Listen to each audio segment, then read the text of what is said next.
Assalamu alaikum dear students.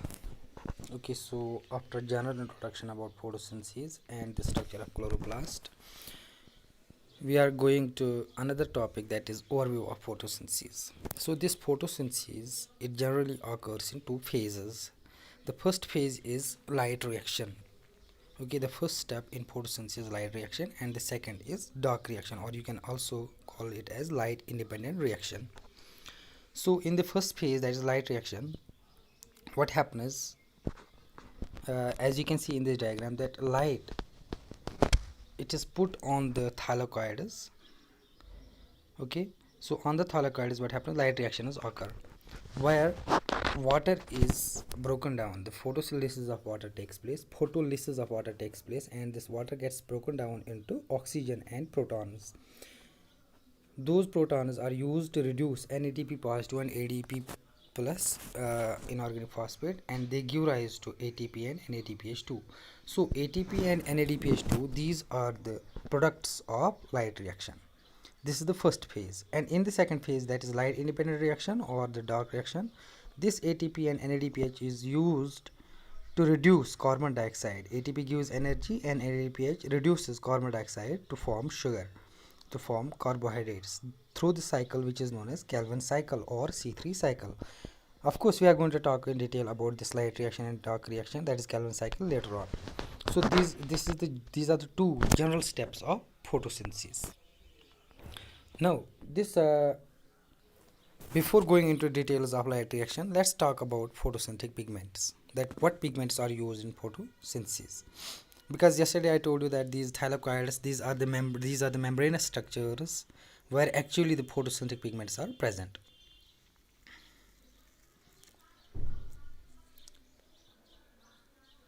Now there are three types of pigments that are involved in photosynthesis, and these pigments are chlorophylls. These are the basic, these are the actual molecules which takes part in this photosynthesis. Chlorophylls, second are carotenoids, and third are phycobilanes. Okay, so what are chlorophylls? It is a green pigment which is present in plants, and it is insoluble in water. On the right side, you will find the structure of a chlorophyll molecule. So what it contains a central molecule, that is magnesium, which is coordinated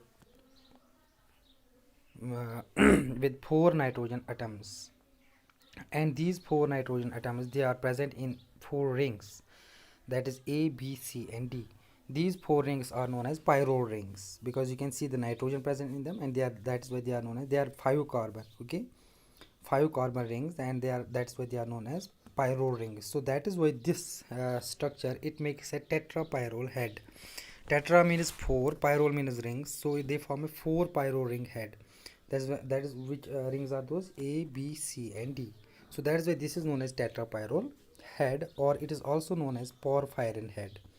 Then there is this structure of chlorophyll actually says that there are 2 parts of a chlorophyll molecule. One is head and a long tail.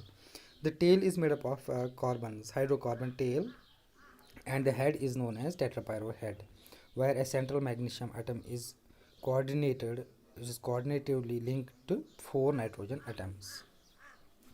Then again you see that this CH3, which is given in yellow, this CH3 is present in chlorophyll A, and if there is CHO at that very position, then it would be chlorophyll B. Rest the structure is same between chlorophyll A and chlorophyll B. So that is why it is known as magnesium porphyrin compound.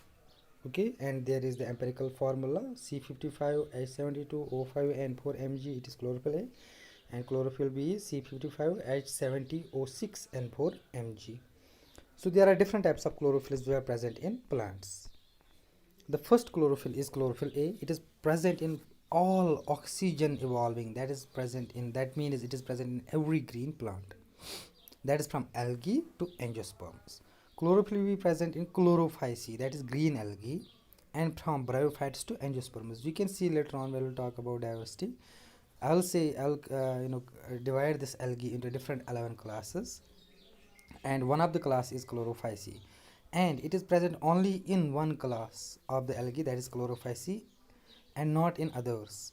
Then from bryophytes to angiosperms, then that means it is present in chlorophyceae, bryophytes, pteridophytes, gymnosperms and angiosperms. Chlorophyll C is present only in Pyrrhophyceae, which is known as brown algae, not in Chlorophyceae and not in any other class of algae. It is present in Pyrrhophyceae only. Chlorophyll D is present in Rhodophyceae only, that is red algae, and chlorophyll is present in Xanthophyceae, that is yellow-green algae only.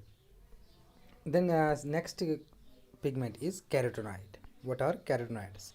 You have seen that you might have seen about this carrot, the color of carrot, the color of orange, the color of those autumn leaves.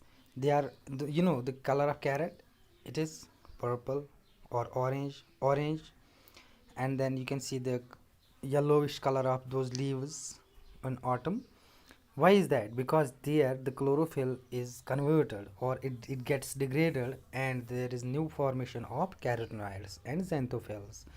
So carotenoids are also insoluble in water, but they are soluble in organic solvents. That means they can be soluble in ethanol, they can be soluble in methanol, acetone, and etc. Okay, so there are two types of these carotenoids. One group is known as carotenes, and the second group is known as xanthophyll. Here you can see the structure of carotenoids. Now what are carotenes? These are orange colored and they have a general formula of C40H56. Example is beta carotene, which is present in carrot. Second is xanthophyll. They are yellow colored, okay, and have the general formula of C40H50O2. So two examples are there, lutein and fucoxanthin. Fucoxanthin is one very important pigment which is present in the Xanthophyceae, or you can say that yellow-green algae. So there are two types of carotenoids, carotenes and xanthophylls. Now what is the location of these carotenes? Location and function. See, there is one reaction center, that is P680. It is also known as PS2. So there are antenna complexes, chlorophyll A, chlorophyll B and carotenoids. Carotenoids, they cover these chlorophyll molecules. Why? What is the function of these carotenoids? They protect the chlorophyll molecules from solarization. Okay, so these are present in chloroplast around chlorophyll molecules, and they regulate transfer of light energy to chlorophyll, and they protect chlorophyll from photooxidation or solarization. These carotenoids, they absorb blue-green light. Okay, so here you can see the energy gradient. High energy is present in carotenoids, then they transfer that energy into chlorophyll B and then to chlorophyll A, and ultimately to reaction center. Last type of pigments is phycobilins. These are water soluble and consist of 4 pyro rings, that you can see here, nitrogen containing rings. There are 4 pyro rings, and these occur mainly in cyanobacteria and red algae. Cyanobacteria means blue green algae or cyanophyceae, and also in red algae, that is rhodophyceae. So two important examples are phycocyanin and phycoerythrin. Phycocyanin is present in cyanobacteria and phycoerythrin is present in red algae. Why is it called as red algae? Because it looks like red. The algae looks like red because of the pigment known as phycoerythrin. This phycoerythrin is actually a phycobilin. So this is all about today's lecture. Tomorrow we are going to talk about absorption and action spectrum. Thank you.